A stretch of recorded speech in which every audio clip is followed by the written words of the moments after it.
morning, Maria back with another video, and I decided to be in this video and get myself dressed today because I don't think it's very fun for my husband to come home and see me in my pajamas every single day. It just kind of sets the tone, so I'm trying to be a little more positive and trying to get myself together. So I got up this morning and I started printing out jobs. I have a very methodical approach as far as how I manage my resumes and how I send them out. So I get up, I look at the different job sites, I print out the requisitions, and then I try to tailor each resume based on the requisitions. And it can be kind of tedious because, you know, I try to make sure that everything is spelled correctly, punctuations are where they're supposed to be. I do the best I can to make my resume look presentable. So it's very time consuming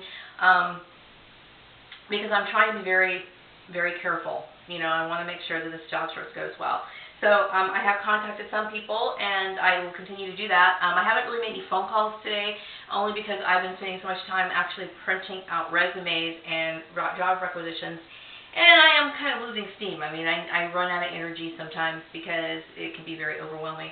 During my creations or my modifications of resumes today, I was, you know, sometimes I listen to music, and a lot of times I listen to Activism of Care. He's got a really great channel. A lot of things that he goes through, I have gone through myself. He explains it very well. And, you know, I think the difference between he and I is I think we both have some of the same experiences, but he tends to be, he gives a lot of references, and he provides that sort of feedback, okay? My rants are mostly basically to cleanse myself, but I think still people could still benefit from it for the simple fact that they know when hearing me complain, I'm sure they can identify with a lot of the things that I'm going through, and that they're not alone. And just hearing somebody else talk about it sometimes really eases a lot of pain for people, and I hope that it's of some benefit. But he had 2 videos this morning that I watched that were in sync with my thoughts. I mean, it was just amazing. The first one he had was Narcissists Provoke Excessive Worry as a Calculated Attack. And I was thinking this yesterday, how, you know, oftentimes because of my sibling corrupting my work environment, I used to call it dangling my life in front of me. And, you know, as I mentioned, the position that I had in Chatsworth, my former boss, which I sent the video to her. I texted it to her. Enjoy it. Hope you enjoy it. And this will not be malicious, but hopefully that you can correct your actions and you can see that what you did was wrong. And anyway, dangle. Anyway, so in my position, you know, the one that caused the major issue with the corrupt man and his wife, the horrible couple from hell, I was never offered any benefits or given credit for my work. And yet other members of management that were stealing my work out loud and proud and upfront about it were being offered the world. They were basically given all the opportunities they had, regardless of their inability to do their job. And it was so obvious, and it was just so insulting on so many different levels. Because we have the first person that I'd like to mention would be one of his friends that he's had since 1978. I'll never forget this monster. Okay? He basically, you know, hired his friend, which a lot of family-owned businesses do. They hire their friends regardless of their skills or whatever. They do it because it's more of an emotional bond, maybe an obligation, whatever. And so this guy had owned his businesses previously and run them into the ground. And yet he was constantly stealing my work, stealing my phrases, and he had an argument with me because he stole my idea for the inventory and said the idea was his. And so my monstrous boss, you know, was kind of egging it on. And deep down inside, he knew good and well I was telling the truth, but he just wanted to keep the argument going. That was a bad mistake. But my point is that this man was offered benefits and catered to in a way that was just ridiculous. And this goes not only for his friend of 1978, but also for the moron that he hired as the general manager. Now, when I go into a job, this is how ridiculous the standards are. I'm expected not only to know accounting, they want me to know the theory of accounting. They want to test me. They want to know everything. This general manager got hired with no inventory experience whatsoever, okay? So he screwed up the inventory. So initially, before I got hired, I was managing the inventory. I was setting up the POS system, and that really is kind of a conflict of interest when you think about accounting. But when he got on, he was supposed to take over that task, okay?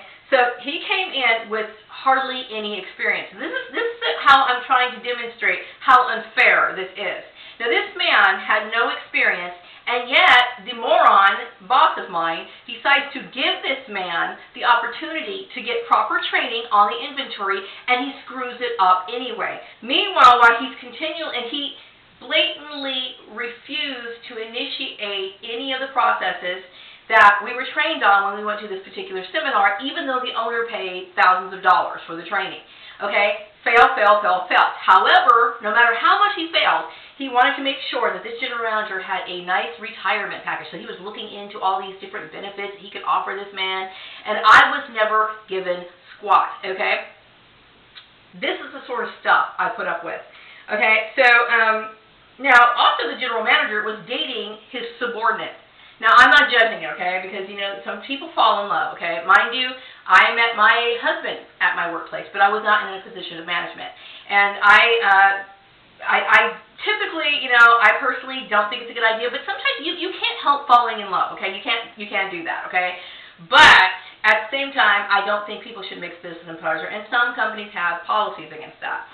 And because it does create favoritism and a lot of commotion. Now, I didn't voice any of my opinions at the time, but this is the sort of stuff that was going on. So, we have a man who's not skilled to do his job, screws up the inventory, even after being having adequate training provided to him, and then, you know, dating his employee, okay? All of these things that are unprofessional and screams incompetent, but yet he gets all these recognitions, all these little perks, and everybody's fawning all over him. This is infuriating. So what I mean by dangle, or how I relate to Activism of Care's video about narcissists provoke excessive worry as a calculated attack, I'm sitting here stressed out about how I'm going to keep my job when I'm watching all of this insanity going on around me. And so that sent a message that no matter what you do, no matter how hard you work, as a matter of fact, my narcissist boss told me, you know what, when you're worried like that, it makes you work better, makes you work faster, makes you work harder. And I thought, you know what, you're such an asshole. You're such an asshole. That was the most inappropriate thing he could have ever said. And so I don't forget those things. I don't. And when you see this sort of thing happen, you realize that people are basically playing with your life. Okay? And I can't understand why an employer would want to have employees like that. Is it just for the camaraderie? Is it just because they want to promote a certain work culture of, you know, friendships versus something that's really productive or goal-oriented? I'll never fully understand, okay? But that was just one of the things that made me feel threatened. And then previous to that, the comment that was made by my boss in Chatsworth, coming into my office and then basically saying, you know what, oh, it's just my ego. Well, these sort of things are extremely threatening to people. And I'm not the only person who feels this way. When that's a part of the mobbing process, it's basically making a person feel damned if they do and damned if they don't. And I want to tell you what, when you are a single parent and you are commuting to work, you're getting up at about 4:30 every morning to get on the freeway, to get to work on time, to take care of your child, and somebody's dangling with your life, just playing with it like it's nothing, that is a threat to a person. And I have been under this stress for many, many years, okay? And I'm so glad that I'm going to be done. I'm done with my siblings. I'm done with it, okay? So now you know the kind of crap that you caused, and you created this social cancer among other people. I want you to know that you helped ruin my life. Actually, you did ruin my life. Okay, so I was told by the girl, Selena Bruce, I love throwing her name out there because she's such a fool, and I'm going to tell you why. This is a racial issue. Okay, this girl is biracial, okay? She's basically trying to bury half of herself, okay? She's basically burying half of herself. And you know, the thing is that what I love biracial people think that I can, you know, they can get by, they can be accepted by their white counterparts if they scapegoat one of their own kind. Doesn't matter what you think of yourself, okay? Because the fact of the matter is, if you think you're getting in with these people, or anybody who plays that game, you're not getting ahead, okay? You basically buried your father and you took a shit in your kid's mouth. Think about it. Okay, because I know her kids are black, okay? So it doesn't matter. But the point is that you denied a part of yourself. You should be looked down upon. You should be scapegoated, not I. Okay, so also, I was never given the idea that I could just settle into my job and feel comfortable and know that my work skills spoke for themselves, and my pleasant demeanor and my ability to accommodate management. That was never good enough. So when I was working at the mining company, you know, this girl, she was an accounts payable clerk. I'm not going to mention her name. It's not worth it. But, you know, she was basically always talking to me in a way that let me know that you're not really going to work out, because she would say things like, you know, the person who gets this job, like I was just hired for the job. I was just hired for the job. I mean, the person who gets this job, you know, they're going to be most blessed. You know, the person who gets this job is going to be most blessed. Okay, regardless of the fact that I've already been hired. This is a part of the religious, let me kind of control your belief system, and if you don't, you're out the door type stuff, the open discrimination about religion and all these sort of things. And this is where it falls in line with his video. They provoke excess worry. Okay? I'm not asking to be played with. I'm actually coming to my job and trying to get my job done. And these threats, okay, because it's a threat. When you say stupid comments like that, you're threatening me. You're basically saying I have to be, you know, go to a church that's corrupt with weird, twisted ideals, and then maybe, just maybe, if you're lucky, you can stick around. Get real. You know, it's that sort of stuff. And you know, I remained quiet many years about this sort of stuff. I remember when my boss in Chatsworth came in frothing at the mouth and talking about her ego. I remained quiet because I knew I was a single parent and I had to provide clothing, shelter, and all this stuff for my kid and continue to pay on bills and whatever. I put up with a lot of crap, okay, a lot of crap, because I was trying to protect my job so I could take care of my kid, okay? The truth is that people don't realize what kind of mouth I have on people. I mean, I remember saying something to this Asian kid where he had to literally go like this and put his head down. He was like, just stop it, just stop it. I mean, I could literally tear into somebody's soul, and you know what? I wouldn't have any remorse in doing so. There's a part of my brain that doesn't have that fear, okay? The reason why I hold back is because I'm smart enough, and I need to make sure that I protect myself. Could I have torn her a new asshole? I certainly could have, and she would have deserved it. She would have deserved every bit of it. Okay, you can't abuse your power and expect people to respect you. I would expect people to respect you. That's never going to happen. It's never going to happen. So when people behave like this, that's exactly what they're doing. They're provoking excess worry as a calculated attack. It's wrong. The other one I enjoyed that he had today was the narcissists are psychotically vindictive towards your knowledge and your ambitions. And that was true too, because, you know,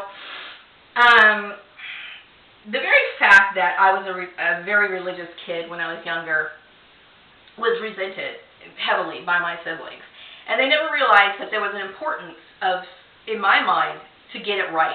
And I'm not saying that I have all the answers, because that to me is the most arrogant statement anybody could ever make. Okay, there's a lot of things that are written in the Bible, and there's a lot of things that some people have a lot of issues when it comes to interpretations. I mean, that's why we have so many different versions of Bibles, and that's why there's a lot of arguments, a lot of different, denominations and that sort of thing. So, you know, even theologians have their disagreements, okay? And it's not for me to sit here and look down on other people, especially since we live in this country, okay? But anything that I took an interest in was attacked, anything.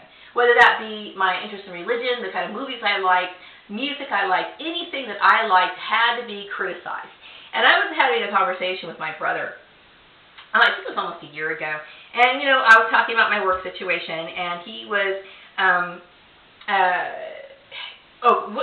what the guy from Activism of Care was basically saying is that they believe that their behavior is normal. And this is so true because, you know, my brother was basically saying that, you know, well, you know, you used to wear makeup that didn't match your skin color. And he was basically talking about all the things that I did when I was younger that I personally think made it so that my siblings thought it was okay to harass me or make my work life miserable. And he thinks this is normal. Now, I'm assuming that my family must have thought that I was either mentally challenged, which that's not the case, or that I had some sort of, I was crazy. If he thinks that this sort of behavior is normal, is this how people treat those people who are less fortunate than them? You go around and harass them. If anything, they should be commending me for trying to make something of myself and to provide for my kid. Okay? His worthless father didn't pay a dime in child support. Okay? And that goes for his family, the other side of the family too. I never asked anything from them, but I did everything on my own. So this is the sort of thanks that I get for trying to take care of my child. Never asked anybody for anything, no handouts. I tried to, do the best I could, try to with what little I had, and try to take care of my kid. And while I'm doing this, this is what you do. You poke fun of them. You try to ruin their life. Is that what's normal? That's horrible. See, you have it the other way around. Something is wrong with you, and there's something wrong with our upbringing. And I think a lot of it has to do with ignorance. And I hope that you guys have learned something. I really do. Okay, and so let's go back to I don't want to call her my mother-in-law because I want you to know that she will never mean anything to me, okay? Ever. Ever. But, you talk about showing your true colors. Now, I don't care what this woman says, and I'm going to tell everybody in this town and anywhere on the face of this planet, she has no control over me. And this is the main reason why. Number one, I don't consider her crap, okay? She's not anything, okay? And not to me. Not to me. And if she's sorry, well, then that's fine. We walk away in peace. But the truth be told, you can only disrespect me so many times before I deem you as shit, okay? And I deem you as shit, all right? So she told me that she thought it was a little funny when black people were in position of power and you go into an office and you see them sitting there. That's what she told me. And I think, really, I think it's kind of funny when I see a bunch of white people who aren't competent to do their jobs, and yet they continue to have one. That's hilarious to me. That's a real knee slapper. That's hilarious. That is hilarious. Okay, I'm going to tell you right now, I've laughed a lot in my career, okay? So this is not playing the race card or anything like that. But I want you to understand that this woman has no good intentions. She's not trying to be helpful. She's a racist. Plain and simple. Those kind of things come out. The reason why that came out of her mouth so easily is because that's exactly how she feels. I'm no fool. Don't let this woman have any control over me. She has no right to even dictate anything. So I know she was at least one of the masterminds behind this plan. Don't you ever stand in my way again, okay? I don't have any problem with showing up at your door. I really don't. And I will stay there until you open it. And if you don't open it, we'll find out what happens. Okay. Now, he was talking about, talk about it behind closed doors, talk about these issues that go on in the workplace and social justice and these sort of things. I couldn't agree. I couldn't agree more. It needs to be shouted from the mountaintops. It needs to be discussed and discussed over and over and over and over again until, people understand that this issue has to stop. It has to stop. For whatever reason why people involve themselves in this sort of thing, I know it's a lot of it is scapegoating, a lot of turd mentality. It's all illegal. It's all wrong. And it prevents companies from really thriving and making successes of their business. I mean, these are the sort of people that need to be in your business. These are the people who care about your business.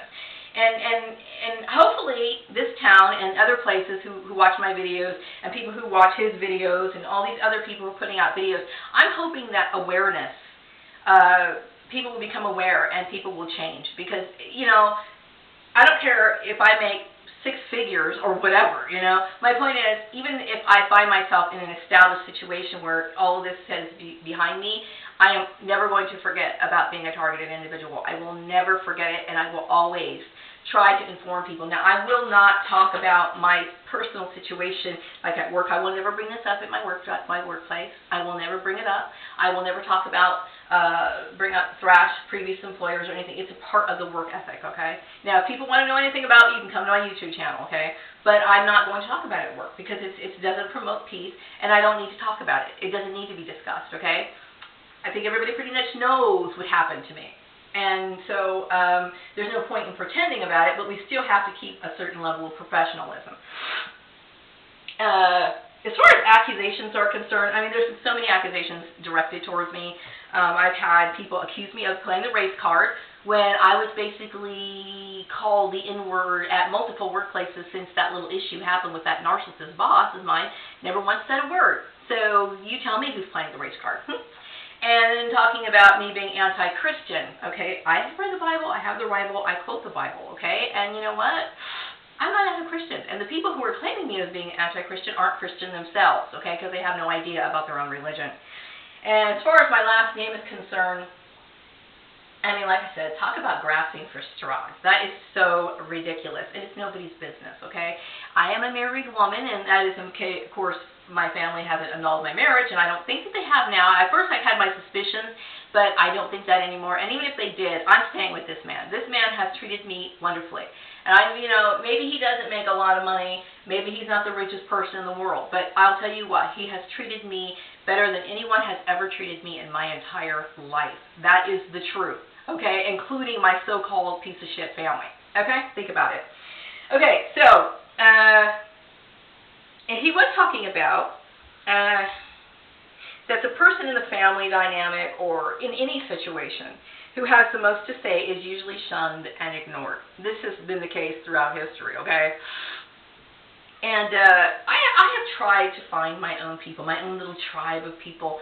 And I realized that, they've made it very difficult, because I kept thinking, well, if I'm not wanted here, I could go find somewhere else where I can go. I mean, I'm not saying that everyone's going to love me, but, there's colorful places in certain towns that have more of a different vibration. So I tried doing that. Well, guess what? The people who blacklisted me in this town blacklisted me everywhere else. So what am I supposed to do? I'm trying to make the best of it, okay? And I can live anywhere. That's the truth, okay? That is the honest and to God truth. I can live anywhere, okay? As long as I have a roof over my head, food to eat, and, I have the people that I care about, well, that would be basically my husband, my son, and my mother. I don't care about anything else. I really don't. So I'm okay with that, But as far as me having flourishing and having a better social life, I would think probably, there's a possibility. Or maybe, who knows, maybe once now that my sister and her weird brainwashing influence might be, dissipating, maybe things will be better. I don't know. I'm interested in seeing how things are going to go for my future. I really am. I'm interested in knowing what my future is going to look like because I'm going to tell you what, they made my past a living hell. And I'm so glad that I'm done with that. I never want to have to deal with that again. So we're talking about, let me see here, rip-off report. Now he talks about, reporting people on rip-off report, and I think that seems like a very good route to go. It really does. I myself am not going to do it. I can do it, and I can do it very well. I can do it very well. I have a lot to say about the places that I got set up in. And, most of the places that I got set up in, I'm assuming they were just what I call employment deals. I'm sure they're regular companies, but they actually hire you just to turn around and fire you. So it's kind of like a little game that they're playing, which really, that is too expensive to be playing that game. But my point is that, people like this should be reported.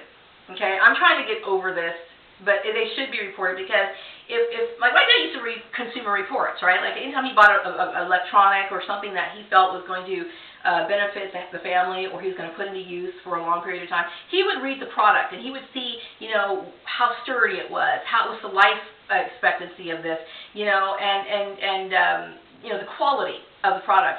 And I think that's a very good way of evaluating companies that you want to work for.